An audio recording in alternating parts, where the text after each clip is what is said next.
buenas noches. Yo soy Beto Ortiz, acá empieza una nueva edición de Beto a Saber, la amenaza elegante. En el programa de hoy vamos a hablar, por supuesto, de las cirugías, de las firmas extrañas que hizo Dina Boluarte durante su ausencia hospitalaria. Vamos a hablar también del aniversario del golpe de Estado de Pedro Castillo. Y vamos a hablar de la mafia dentro de Migraciones que hizo posible la fuga del juez César Inostroza. Se van a sorprender con quién es el personaje clave que lo dejó salir, porque hoy tiene un cargo sumamente importante. Todo eso viene más adelante. Hemos querido empezar este programa sumándonos a las denuncias de los programas dominicales sobre un fenómeno realmente escalofriante y criminal. Policías convertidos en maleantes, convertidos en rufianes, que ejecutan detenciones absolutamente arbitrarias y usan estas detenciones para ganar puntos. Esto que comenzó hace algunos meses como una denuncia medio insólita, medio inverosímil, ha terminado convirtiéndose en una campaña. Es decir, tenemos todo un sector de la policía que se dedica a detener personas inocentes, a sembrarles armas, a sembrarles drogas, a sembrarles pruebas falsas, para luego decir que la policía está trabajando y que están consiguiendo detener a los delincuentes y por ende luchando contra la inseguridad ciudadana. Esto de verdad es miserable y absolutamente inaceptable. La policía, que debería ser la aliada del ciudadano, la protectora del débil, se ha pasado en gran medida, porque no estamos hablando de casos aislados, sino en gran medida, a las filas del crimen organizado. Y esto para beneplácito de los jefes policiales y seguramente también para orgullo del ministro del Interior. Nuestro compañero Luis Alberto Gutiérrez ha entrevistado a 3 de los jóvenes que fueron secuestrados, porque esto no es una detención ni una captura. Fueron secuestrados por efectivos de la Policía Nacional en un falso operativo en el Agustino. Y de verdad, no van a poder creer las historias que van a escuchar. Nosotros vamos a, repito, sumarnos a esta campaña contra la mafia enquistada dentro de la Policía Nacional, que convierte a los uniformados en enemigos públicos y que hace que gran parte de la ciudadanía inerme, indefensa, prefiera pagarle un cupo a un delincuente porque así se siente más protegida que con la Policía Nacional. Adelante. Y en mi cabeza no cabe hacer maldad a la gente de la magnitud que lo han hecho. Son 2 meses que ya está preso. Lo único que quiero es que ya todo se acabe, esta pesadilla, para que mi hijo vuelva. Ese es prácticamente el modus operandi que manejaban. Reúnen a un grupo de personas, le llevan hasta tal lugar y ahí es donde cae la policía. En una de las mayores olas de inseguridad en la historia del Perú, la policía es la principal protagonista, pero no por su eficiencia o capacidad, sino por falsos operativos, robos y coimas, efectivos que no solo siembran droga y granadas, sino también el terror en las familias de los hombres que hoy purgan una pena de cárcel injusta por culpa de la impunidad que reina en esta institución. En este momento es como si él estara encerrado, claro, pero los poderes que les conviene que él permanezca encerrado son tan grandes que es como si ya prácticamente estuviera muerto, como si nunca fuera a salir. Ninguno de esos chicos que están ahí adentro no merecen estar un día más ahí. Que por favor, de una vez que tomen esa decisión, que están esperando, ya tienen todas las pruebas, ¿qué más quieren?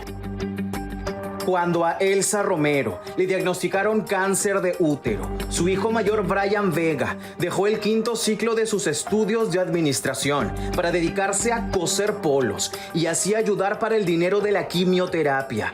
Quizá fue por eso que accedió a hacer seguridad de una finca en el sur de Lima hace 2 meses y ganarse 150 soles.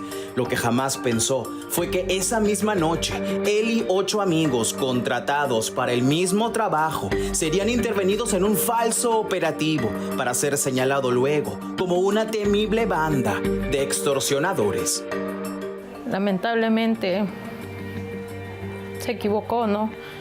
En pensar que un cachuelito le iba a venir bien por las fiestas navideñas y por el tema de mío, ¿no? Por mi salud.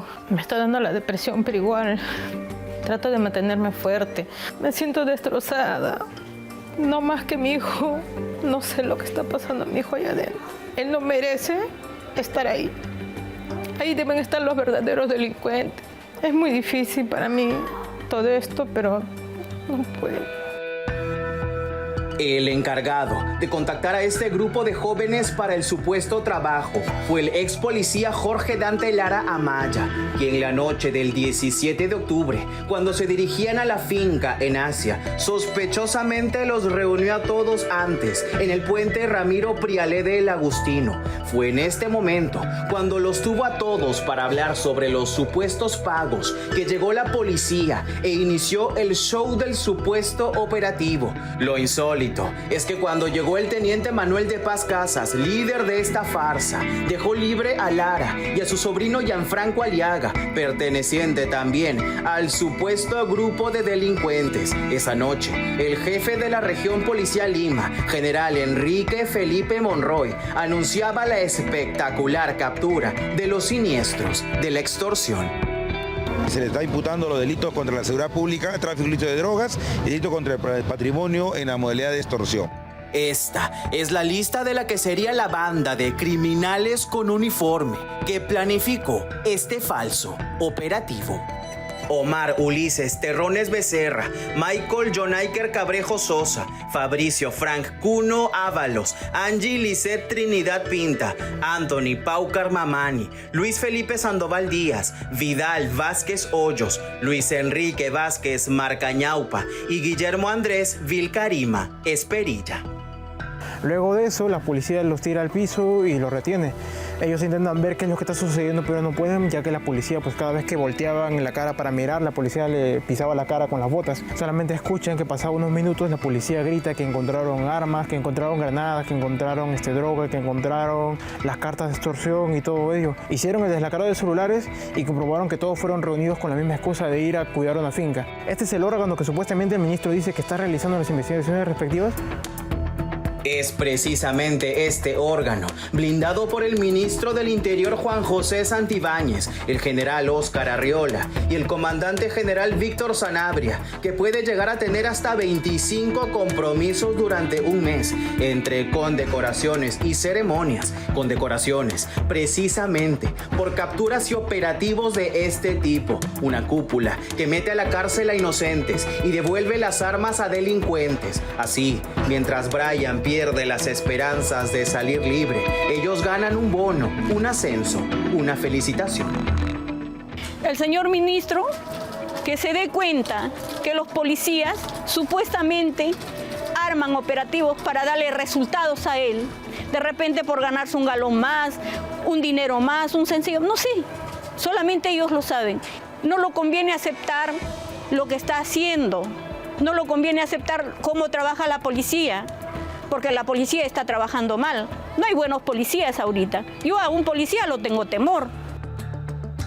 Michael Romero es primo de Brian y fue él quien le pasó la voz para el trabajo de seguridad. Sin embargo, fue Jorge Lara Amaya quien llamó primero a Michael. Lara tiene en su haber varias denuncias que los indican como parte de una red criminal y no es primera vez que se ve inmerso en un falso operativo coludido con la policía. Al verse acorralado, según las víctimas, Lara ha amenazado de muerte a quienes quieran testificar en su contra. ¿Y huías de quién? De mi tío, porque me amenazó. ¿Cómo se llama tu tío? Jorge Lara. ¿De qué manera te amenazó? Me dijo que me iba a entregar una bolsa ante mi mamá. Ahorita nos han destruido la vida a nosotros y día a día nosotros estamos luchando contra esa mafia que no sabemos quiénes están detrás. ¿Dónde está su investigación que ellos hicieron para que ellos puedan hasta ponerle un nombre como los siniestros de la extorsión? ¿De dónde sacaron ese nombre? ¿Dónde está eso? Porque hasta el momento no tenemos pronunciamiento ni del general, ni del coronel, ni del mismo ministro. Yo creo que el ministro de Interior debería tener un poquito de dignidad y dar un paso al costado. Él mismo. Todo el mundo lo critica, todo el mundo quiere que se vaya y él se aferra con uñas y dientes. Está huérfano de ideas para combatir. Y dice la Policía Nacional que y yo estamos combatiendo. Mentira, puro cuento. si sigue así con este ministro, el descalabro ya está pronto. ¿Por qué cree usted que la presidenta se ciega, digamos, en...? Eso es lo que no me explico. ¿Qué está esperando, ministro? ¿Qué está esperando? Hay 9 chicos inocentes que están adentro pagando por algo que no hicieron. Es demasiado injusto. Ya estamos prácticamente a vísperas de Navidad y no tendríamos que estar pasando por nada de esto. Y yo sé que hay un Padre Celestial que lo mira todo, que esto, Él va a cobrar la venganza. ¡Ey, Dios! Yo no voy a cobrar venganza. Michael tiene 2 meses preso y Brian dormirá esta noche en una celda del penal de Lurigancho. Rabia, impunidad y la exigencia de las familias de estos jóvenes que le piden a las autoridades algo que hoy parece imposible: impartir justicia.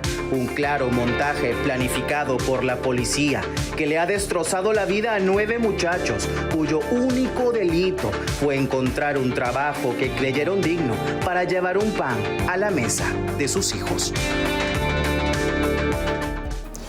En este programa nosotros hemos defendido a la Policía Nacional cuando ha sido objeto de todo tipo de ataques. Hemos defendido a la Policía Nacional cuando en los gobiernos de Vizcarra y de Sagasti se les mandaba a las manifestaciones y a las protestas sociales desarmados, ¿no? Se les impedía hacer uso de cualquier tipo de medio de defensa y acababan masacrados, magullados, durmiendo en los exteriores de las comisarías, en Ica, en Cañete, en el sur, también aquí en Lima.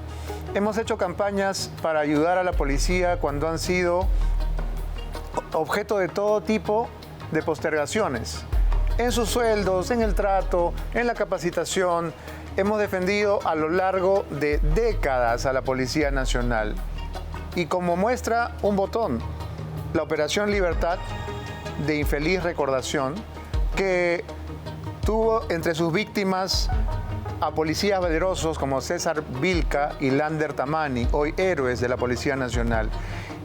Una operación en la que defendimos también al suboficial Miguel Millones durante años, y fue preso y fue a la cárcel y salió, y ahora es un abogado que defiende justamente a policías que tienen problemas con la ley.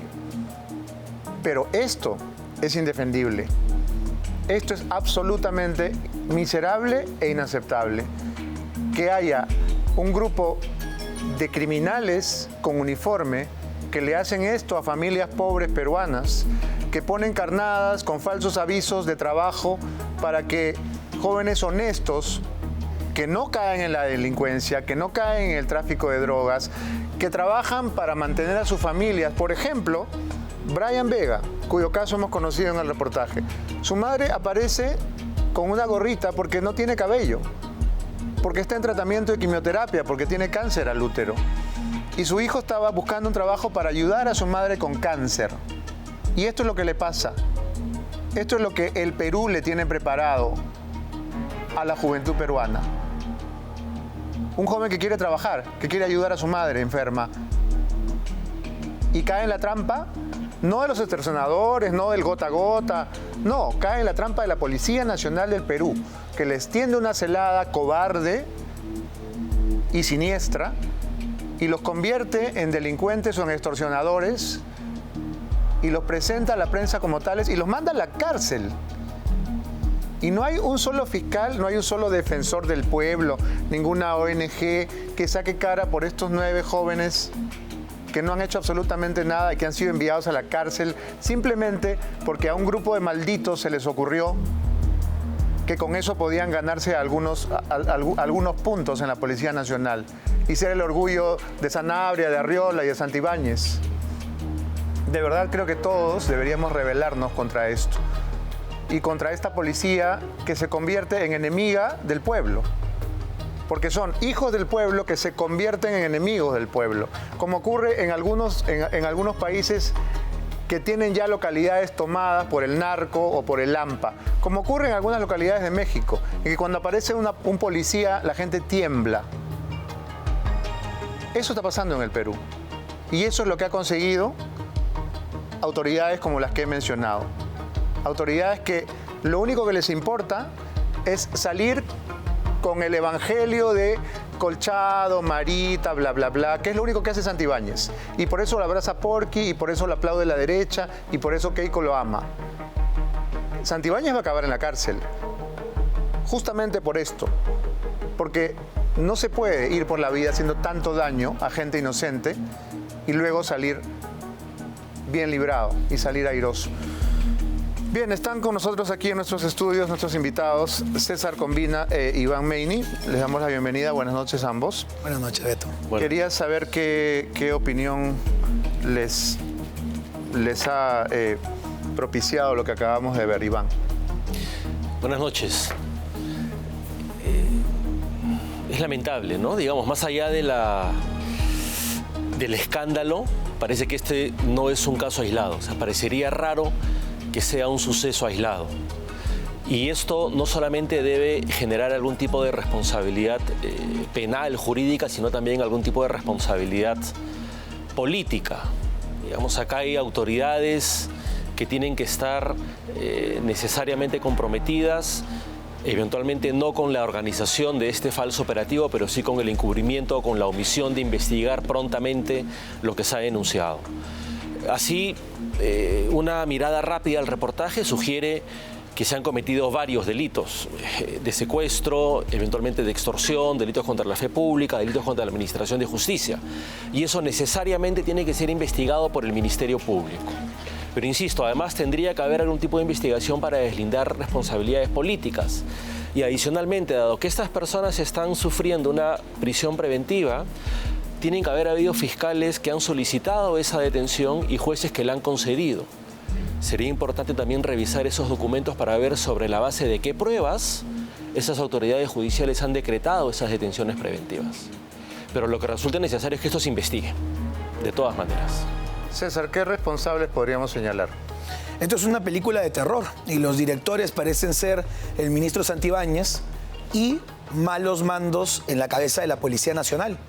Sorprende además que después de ver esta película de terror, después de ver a una madre completamente destrozada, no solamente por una enfermedad mortal que aqueja a muchos peruanos, sino por no saber cómo está su hijo, después de esta detención armada, esta detención planificada, que solamente es casi como un terrorismo, realmente, ¿cómo no tenemos una presidenta que diga algo? Aquí hay responsabilidad de todo tipo. Claramente el doctor Meini sabe mucho más del tema legal. Él como especialista penal puede determinar cómo está yendo el tema a nivel legal, pero a nivel político, los que vemos los temas políticos, vemos una responsabilidad clarísima del ministro del Interior. El ministro del Interior que es capaz de hacer y soportar y tolerar cualquier cosa con tal de quedarse en el poder con supuestos resultados. ¿Por qué crees tú, disculpa la interrupción, por qué crees tú que políticos decentes, porque yo creo que son personas decentes, como el alcalde de Lima, sucumben a la fascinación de Santibáñez, se abrazan con él, dicen que es un gran ministro, que está consiguiendo grandes logros contra la delincuencia? ¿Qué pasa? ¿Se han caído de cabeza? No se han caído de cabeza, el tema es que les conviene. Les conviene porque Santibáñez ha agarrado una varita mágica que a muchos, no sé, muchos ingenuos los convence de un momento a otro, que es luchar contra los elementos radicales. Por ejemplo, echarle la culpa de cualquier protesta a los radicales. Claro que los que hemos denunciado verdaderamente a los radicales nos hemos enfrentado con ellos a la calle, te han ido a buscar a ti a tu casa, han destruido la vida de varios que nos hemos enfrentado con ellos en la calle. Pero no porque cualquier ministro diga, es la culpa de los caviares o es la culpa de la izquierda, le tenemos que rendir pleitesía. El señor Santibáñez es un completo incompetente, pero además está cometiendo delitos y siendo cómplice de delitos como este. Esto es inaceptable. En cualquier país, lo conversábamos con el doctor Meini antes de ingresar al programa, en cualquier país civilizado, no tendríamos que haber esperado un reportaje. Ya habría renunciado de antemano el ministro del Interior. Y no es uno, son muchos, porque los dominicales están haciendo reportajes sobre casos similares hace meses. Es decir, es un modus operandi de un sector criminal de la policía. Y los periodistas lo seguimos denunciando, pero parece que a nadie le preocupa, a nadie le importa. Es como una una especie de facción paramilitar, criminal, ¿no? Que actúa con total impunidad y no le importa a nadie, ni al defensor del pueblo, ni a los fiscales, ni a los congresistas, ni a los congresistas, a nadie, y hay que Todos decir algo, y hay que decirlo algo porque quien se queda callado después lamenta no haberlo dicho. Yo lo voy a decir en tu programa directamente a todos los que me están sintonizando y a todos los que me están viendo.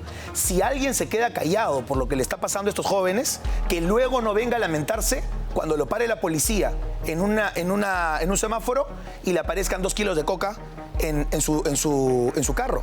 O que nadie venga a lamentarse luego cuando te siembren un revólver o te siembren una granada cuando estabas yendo a comprar el pan. Esto se convierte en Guadalajara, se convierte en Sinaloa, se convierte en un país que no le da seguridad a nadie. Bien, vamos a escuchar las palabras de la presidenta Dina Boluarte, que parece que ha encontrado la solución a la delincuencia. Ha dicho que la delincuencia se va a derrotar con la unión de los países de América. Es cierto que existe un grave problema en la seguridad ciudadana y en todos los países de Latinoamérica y del continente. Una oleada de delincuencia sumamente violenta acecha y ataca a todos los países de América. El Perú es uno de los países más golpeados por esta ofensiva del crimen organizado que extorsiona y asesina, ataca a ciudadanos inermes, arrebata la vida con crueldad, roba y destruye la propiedad privada de todos y especialmente de los emprendedores que con enorme esfuerzo personal y familiar crean empresas y sus negocios. Ese es un enemigo común que tenemos el deber de derrotar en unión con los países de toda América, pues esas mismas organizaciones criminales cuentan con armas sofisticadas y un modus operandi que aplican en todos nuestros países. Es una delincuencia transnacional. Bueno, la verdad es que ya escuchar a esta señora se vuelve cada vez más deprimente. Su desconexión con la realidad y su absoluta incompetencia, ¿no?, harían de verdad necesario que sus asesores le recomienden no hablar. De verdad, cada vez que sale lo único que hace es enfurecernos con la cantidad de naderías que es capaz de decir. Dicho sea de paso, ella tenía que haber estado en Ayacucho el día de hoy, pero nos salió con el cuento de que el clima la traicionó y nunca llegó. Claro, tenía miedo del abucheo y tenía miedo de la prensa. Además, que su guay Kioscorima la iba a apapachar delante de las cámaras y se quiso evitar esa foto. Bien, vamos ahora con justamente el gobernador de Ayacucho, Oscorima, que no se cansa de hacer ridículo y no se cansa de exponerse al abucheo del pueblo que está absolutamente harto de él. Ha querido celebrar a lo grande el bicentenario de la batalla de Ayacucho. ¿Por qué? Porque somos grandes, porque somos historia y por eso hemos hecho el mayor esfuerzo para traer al grupo. Señor Yaipen, nadie te quiere, hijo de puta. En nombre del pueblo de Ayacucho, fuera corrupto, hacemos esta entrega en su reconocimiento. Fuera corrupto, fuera. Bueno, eso es solamente una muestra del repudio que se ha ganado con toda esta época de regalos, préstamos, engreimientos a la presidenta de la República, que es por la única razón por la que Oscorima va a ser recordado, aparte de por haber estado en la cárcel una vez y probablemente regresar pronto a ella. César, los gobernadores regionales siguen esta tradición de corrupción, de enriquecimiento ilícito y casi pareciera que los personajes que postulan aspiran a ello, ¿no? Porque vienen a mi memoria un montón de nombres, Cerrón para comenzar, Álvarez, etcétera, etcétera. Goyo Santos. En Iquitos, Iván Vázquez, ¿no? Muchos de ellos presos actualmente. ¿Qué crees que le esperará al Guay Oscorima? Bueno, el Guay Oscorima, si realmente la policía, los buenos efectivos policiales, la fiscalía, inmigraciones se pone las pilas, no le tocará un buen futuro. Yo pienso que va a terminar preso, como debería terminar preso también el otro Huayqui en la región Junín, Sosimo Cárdenas, hablando de la batalla de Ayacucho y la batalla de Junín. A ninguna de las dos batallas del Bicentenario, donde los gobernadores son aliados de Dina Boluarte pudo pisar. Eso quiere decir que no solamente están perdidos a nivel de gestión, sino que están perdidos a nivel de popularidad y de respaldo popular. Dina realmente ha elegido muy mal, y estos dos señores, para mí, los dos Huayquis, van a terminar presos.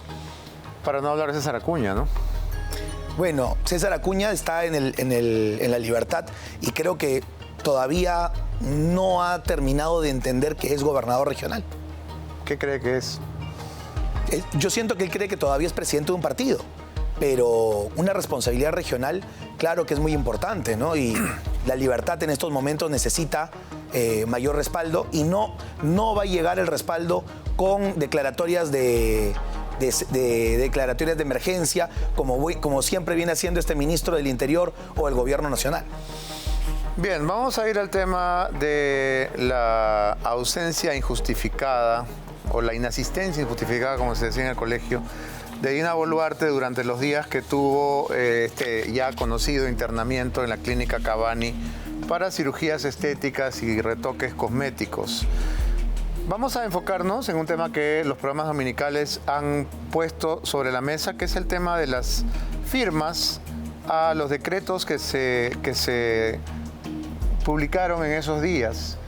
Y de verdad es que algo raro ha pasado. O la señora estaba bajo los efectos de la anestesia y firmó unos garabatos ilegibles que no se parecen a su firma, o la firma la hizo cualquier otra persona. Pero a simple vista, ustedes tienen en pantalla 4 documentos diferentes. Del 4 de julio, que es una autorización de viaje para la ministra del Ambiente. El 5 de julio, la diferencia entre el 4 y el 5 es notoria, pero entre la resolución del 8 de julio, que es la tercera imagen, ya esa firma no tiene ninguna relación, ningún parentesco siquiera lejano con las anteriores. Y entonces, conforme pasan los días, 8 de julio, 10 de julio, la firma se va deformando, ¿no? Es como que hace el proceso inverso al que hace el rostro de la presidenta, que se va embelleciendo y rejuveneciendo mientras su firma se va desintegrando. Y hemos comparado con una firma de la época en que Otárola era primer ministro, y no se parece realmente en nada. Yo he escuchado los denodados esfuerzos que hace el doctor Blume para decir que esto no tiene nada de malo, que todos firmamos diferente, que nunca la firma sale igual. Pero la verdad es que nos estamos distrayendo de la verdadera razón por la que la cirugía a escondidas puede ser una causal de vacancia o una infracción constitucional. Doctor Meini, ¿dónde radica la falta aquí? Porque hemos escuchado muchos defensores que dicen es un tema personal, es una dama, tiene derecho, ¿no?, a mejorar su aspecto. ¿Cuál es el problema? ¿Cuál es el problema? Ciertamente tiene, como cualquier persona, el derecho de someterse a las cirugías estéticas que crea conveniente. Pero mientras ejerce el cargo público de presidente de la República, tiene ciertas obligaciones de las cuales no puede deslindarse. El haber estado, y ese es el cargo que en todo caso tendría que analizarse, no la operación en sí, eso es un tema marginal, sino el que haya desatendido obligaciones que como presidente de la República tendría que haber cumplido entre el 28 de junio y el 9 de julio del año 2023. Cuando el Ministerio Público inicia una investigación por abandono de cargo y omisión de funciones, aunque el abandono de cargo debería en el momento caerse porque sigue ejerciendo funciones Dina Boluarte, pero el otro extremo de la investigación, que es omisión de funciones, precisamente estos son hechos que podrían dar o podrían alimentar ese extremo de la imputación. Porque, digamos, algún experto, algún perito grafológico, alguien que sea experto en comparación de puños gráficos, de letras, firmas, podría dar mayores luces acerca de si efectivamente esas firmas parecen ser del mismo puño gráfico o no. Por lo que se ve, parece que es distinto. Parece que sí. Que son distintas. Pero eso podría hacerse con relativa facilidad. O sea, alguien podría comparar, digamos, lo que ha escrito la señora Dina Boluarte, otras firmas anteriores como se han hecho. Claro, nadie ha sometido estas firmas a un perito grafotécnico, ¿no? No se ha hecho y probablemente sea difícil que se haga porque eso implicaría que la propia presidenta dé muestras de su puño gráfico para que se puedan comparar e intuyo que no querrá hacer. ¿Qué pasaría si se demuestra que estos decretos han sido firmados por otra persona? Bueno, ahí estaríamos hablando ya con mucha mayor certeza de una omisión de funciones, de una infracción constitucional en los términos del artículo 114.1, porque debería haber pedido autorización al Congreso para ausentarse temporalmente, y además de eventualmente usurpación de funciones porque alguien tendría que haber firmado por la presidenta, y eso es bastante grave, y eventualmente delitos contra la fe pública, porque estaríamos hablando de normas que han sido en teoría aprobadas, publicadas y que estarían entrando en vigor, pero que no habrían cumplido con los requisitos que la Constitución señala. Ahí evidentemente habría omisión de funciones, usurpación de funciones y eventualmente algún delito contra la fe pública. César, en la defensa cerrada que se ha hecho de Dina por este caso, aparte de decirse que nadie firma dos veces igual, ¿no? Que la firma te puede salir distinta,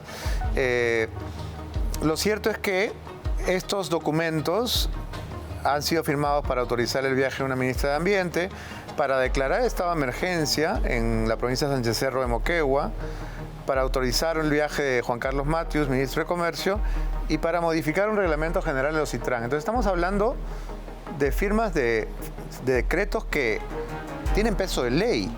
Entonces no es que una secretaria o un asesor de prensa puede decir, bueno, vamos a firmar porque la señora está internada, ¿no? O que ella misma no haya estado en condiciones de firmar, porque la única posible explicación a que la firma salga tan parecida a un garabato es que la señora haya estado, pues, bajo los efectos de la anestesia o con una secuela, con algún efecto secundario de algún fármaco, porque sí, uno puede firmar distinto, pero no tan distinto. Bueno, la realidad es que todas las firmas de un presidente tienen un impacto político. Y esto es lo que yo quiero hacer una reflexión, porque yo entiendo la posición del doctor Blume, entiendo la posición de muchos amigos que están defendiendo a la señora Boluarte sobre este tema. Domingo García Belaunde también. Y que dicen que... Perdóname, el abogado constitucionalista Domingo García Belaunde se ha vuelto, junto con Blume, su defensor más feroz. Y son personas que además yo valoro mucho y que reconozco que siempre han estado del lado de la democracia. Claro, pero son personas que nunca imaginamos ver defendiendo que se iban a una lideresa de izquierda. A defender a Dina, la zurda Boluarte. Pero bueno, lo que sí hay que decirles a ellos es que el tema estético es lo de menos. A mí no me interesa si la señora se hizo algo en la nariz, en los pómulos, en el cabello, eso es lo de menos. A mí lo que me interesa es que aquí se cometió un delito. Y cuando se comete un delito, con la misma firmeza que dijimos que Martín Vizcarra cometió un delito al no contarnos que se había puesto una vacuna, y alguien pudo decir, es tema privado, no te metas ahí. Con la misma firmeza que dijimos, el presidente tiene que transparentar su agenda. Zarratea es un delito. Y nos pudieron decir, no, pero se ha ido a comer chicharrón, es un tema privado, César, no te metas con Castillo. Con esa misma fortaleza y con esa misma coherencia, tenemos que decirle a la señora Dina Boluarte, usted no nos puede ver la cara y mentirle a todo el público peruano, no le puede mentir a todo el pueblo peruano, no puede sobrepasar al Congreso, no puede sobrepasar la Constitución, no puede cometer un delito y además cometer otro aún tan o más grave, que es haber regalado la firma del presidente de la República a cualquier chupe. Ojalá que eso no le haya sabido ningún ministro, porque todos los ministros que han sido parte de los consejos de ministros virtuales, que no han existido en la realidad, porque todos sabemos que nadie puede liderar un consejo directivo tapado, con nariz, con fármacos, etcétera. Si ellos sabían que esas firmas habían sido hechas por otra persona y la han estado protegiendo, creo que todos van a estar sometidos a un grave proceso penal posterior al gobierno. Bueno, hay otro lado del problema que también ha sido mostrado parcialmente por otros programas periodísticos, y es la cantidad de gastos que ha hecho el despacho presidencial en los cuidados posoperatorios de la señora Boluarte. Y ya me van a disculpar el francés, pero me parece una conchudez monumental. Que la señora se haga sus operaciones estéticas con su plata y que se recupere y se rehabilite con su plata. Nosotros no tenemos por qué pagarle con nuestros impuestos las operaciones de embellecimiento a la presidenta, porque ya eso se pasa de castaño oscuro. Y aquí hay una serie de gastos que, como digo, ya han sido mostrados por otros programas: adquisición de insumos biomédicos, productos farmacéuticos, ¿no? En un total de aproximadamente 15.000 soles, ¿no? Pero esto no es lo más grave. Lo más grave es que hemos encontrado que se ha comprado también un instrumental que se llama equipo de magnetoterapia. Y esta es una compra que se hace el 28 de junio del año 2023. Dice: contrataciones hasta 8 UIT. Adquisición del equipo de magnetoterapia para el área de servicios médicos, despacho presidencial. 12.500 soles a la empresa JP Rehab SRL. Entonces, no contenta con operarse, faltar a la chamba, ¿no? Desaparecerse. Encima, nosotros le tenemos que comprar el equipo de magnetoterapia, que además lo tienen las clínicas. Uno puede ir a hacerse la terapia a una clínica. No hace falta que uno se compre el equipo de tomografía para tomarse una. Entonces, de verdad, ya esto me parece increíble. O sea, ella ha mandado comprar un equipo de magnetoterapia para su rehabilitación. De verdad no llego a entender qué está pasando acá. Yo no tengo ni siquiera la menor idea de qué cosa será la magnetoterapia, pero realmente este tipo de cosas no van en un policlínico, en un centro de primeros auxilios que debe tener cualquier institución pública. Si uno va al Congreso, tienen un pequeño policlínico y ahí no hay laboratorios de exámenes médicos, no hay definitivamente magnetoterapia, y si uno va a una municipalidad va a encontrar también algo muy básico. Pero ese tipo de cosas, 15.000 soles en medicinas para posoperatorio, magnetoterapia, básicamente lo que falta es que compremos las cremas de baba de caracol para la señora Dina Boluarte y su rostro. Concha de nácar, ¿no? Bueno, esto es una buena concha de nácar, ¿no? Bueno, según mi búsqueda veloz, la magnetoterapia es una técnica de fisioterapia que utiliza campos magnéticos para restituir el equilibrio celular. O sea, es básicamente regeneración de tejidos, ¿no? Entonces, bueno, eso se puede hacer en cualquier clínica y no pedirnos a nosotros que le compremos el equipo. De verdad, a mí me resulta especialmente indignante. Porque ahí, si me permites, Beto, es que eso también tiene una traducción legal, porque es dinero público que tendría que estar asignado vía una partida a un fin público. El desvío de ese dinero público a un fin estrictamente privado y además absolutamente frívolo significa en términos penales como mínimo un delito de peculado, que tendrá que investigarse. Tiene que haber alguien responsable de la correcta administración de ese dinero que ha desatendido sus funciones y ha desviado esa finalidad para poder comprar esas medicinas para uso privado. Eso en cualquier entidad pública suscita como mínimo una investigación por delito de peculado. De acuerdo. Bien, vamos a ir a otro asunto, que es el caso de la Superintendencia Nacional de Migraciones. Caso que está íntimamente ligado con el escándalo de Andrés Hurtado Chibolín. Pero en este caso vamos a hablar de la fuga de César Inostroza, del hermanito del cuello blanco, César Inostroza, que se fugó a España para nunca volver. Como ustedes recordarán, él consigue fugarse cruzando la frontera norte, la frontera con Tumbes. Y una investigación de nuestro compañero Diego Pachas ha conseguido establecer dos hechos francamente escandalosos. El primero, el director de operaciones de Migraciones Tumbes era el señor Armando García Chunga. ¿Quién es Armando García Chunga? César, ¿te suena? Armando García Chunga es el actual Superintendente Nacional de Migraciones, es decir, el sucesor de Roxana del Águila, que cuando se fugó Inostroza era el encargado del puesto de Tumbes. Pero además, ¿quién era el asistente legal de la Oficina de Migraciones Tumbes? La señorita Jenny Gutiérrez Flores, que es sobrina de César Inostroza. Estas dos perlas y más en el siguiente informe de Diego Pachas. 6 años después del escándalo que desencadenó la fuga de César Inostroza, continúa siendo noticia. La sobrina del juez Inostroza, Jenny Pilar Gutiérrez Flores, fue elegida a través de un proceso express como trabajadora de migraciones en Tumbes, zona por la que escapó el juez Cuello Blanco. En exclusiva, el documento de migraciones que aprueba la designación de Jenny Pilar Gutiérrez Flores como asistente legal para la gerencia de usuarios, presidida por el actual jefe de migraciones, Armando García Chunga. Gutiérrez Flores Jenny Pilar. Resultado, ganadora. Hoja de vida, 60.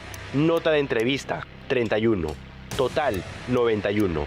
La postulante declarada ganadora deberá acercarse a la jefatura zonal de Tumbes, Panamericana Norte, kilómetro 1275, frente al Estadio Tumbes, a las 8:30 de la mañana, 29 de agosto del 2018.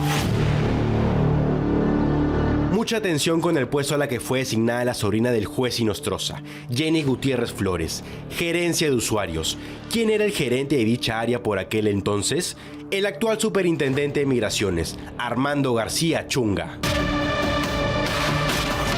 29 de agosto del 2018, el caso de los cuellos blancos del puerto indignaba al país. Migraciones designó a la sobrina de un juez supremo implicado en un caso de mega corrupción en una zona clave de la frontera, lugar donde meses después escapó Inostroza.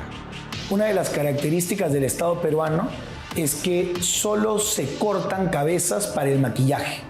La estructura continúa vigente y es por eso que repetimos patrones de fuga desde el caso emblemático de César Inostroza hasta los actuales casos emblemáticos como Nicanor Boluarte y Vladimir Cerrón. Jenny Gutiérrez Flores es sobrina de la esposa de César Inostroza, Gloria Gutiérrez Chapa, quien también se fugó a Madrid. 18 de octubre del 2018, Inostroza Pariachi burló los controles migratorios y salió impunemente del país. El gobierno decidió volar cabezas, primero al superintendente de migraciones, Eduardo Sevilla Echevarría, y luego al ministro del Interior, Mauro Medina. Si bien se cambian las cabezas, los responsables directos de las operaciones, que son los que deben garantizar la operatividad del sistema de protección de fronteras, siguen en migraciones. Tal es el caso del actual superintendente. Sin embargo, existen más responsables. Tras el escándalo, Armando García Chunga se mantuvo como gerente de operaciones y Roxana del Águila pasó de ser gerente general a superintendente de migraciones. La sobrina de Inostroza, Jenny Gutiérrez, trabajó en migraciones desde septiembre hasta finales de octubre del 2018. Tras la fuga de su tío, Gutiérrez aseguró que se iba por una mejor oferta laboral. Meses después, Jenny Gutiérrez pasó a la Fiscalía de Piura. Se premió a la señora Roxana, que era responsable de la fuga directamente, para que luego sea la superintendenta. Y con ella también vino el que el día de hoy es el superintendente. Entonces estamos en una cadena donde vamos cortando temporalmente un brazo podrido, pero dejamos gangrenado otro brazo. Armando García Chunga sí tiene responsabilidad en la fuga de Inostroza, en su cargo de gerente de operaciones. Dicha área es la responsable de organizar, supervisar y controlar los procesos de emisión de documentos de viaje e identidad migratoria, inmigración y control migratorio, todo lo que César Inostroza burló cuando cobardemente escapó del país. Y aún así lo premiaron. Luego de ser por varios años el chupe de Roxana del Águila, el gobierno de Dina Boluarte lo designó el año pasado como Superintendente Nacional de Migraciones. Que yo estaba destinado a una prisión donde yo posiblemente compartiría celdas con peligrosas personas que yo he condenado durante tantos años, ¿no es cierto?, en 35 años de magistrado. La responsabilidad de Armando García Chunga como gerente de operaciones de migraciones durante la fuga de Inostroza es evidente. Al ser García Chunga un especialista en ayudar a escapar delincuentes, Dina Boluarte lo premió. Es por eso que durante la gestión de Boluarte, los criminales siempre podrán escapar de la justicia.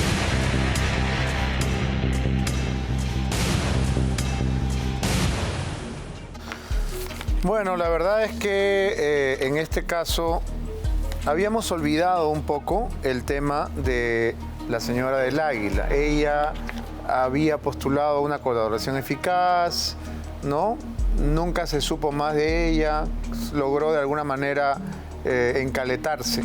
Pero este nuevo escándalo la compromete y nosotros creemos que con todo derecho el actual Superintendente Nacional de Migraciones y ex encargado o director de operaciones de la Oficina de Migraciones de Tumbes se ha ganado su lugar en la pizarrita famosa de Andrés Hurtado. Así que ahí lo vamos a poner al lado de Jonathan Córdoba, el mejor amigo de la presidenta de Migraciones, Roxana del Águila.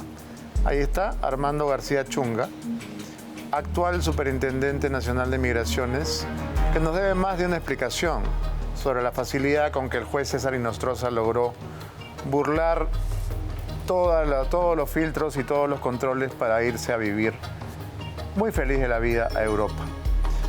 Tenemos que hacer una pausa, pero antes, llegó la hora de ganar más en Olimpo.bet. Triplica tu primer depósito desde 10 soles sin rollover para que juegues y ganes como los dioses. ¿Qué esperas? Si ya te registraste, realiza tu primer depósito y empieza a ganar y cobrar más rápido que un rayo en Olimpo.bet. Ya regresamos, es Beto Saber.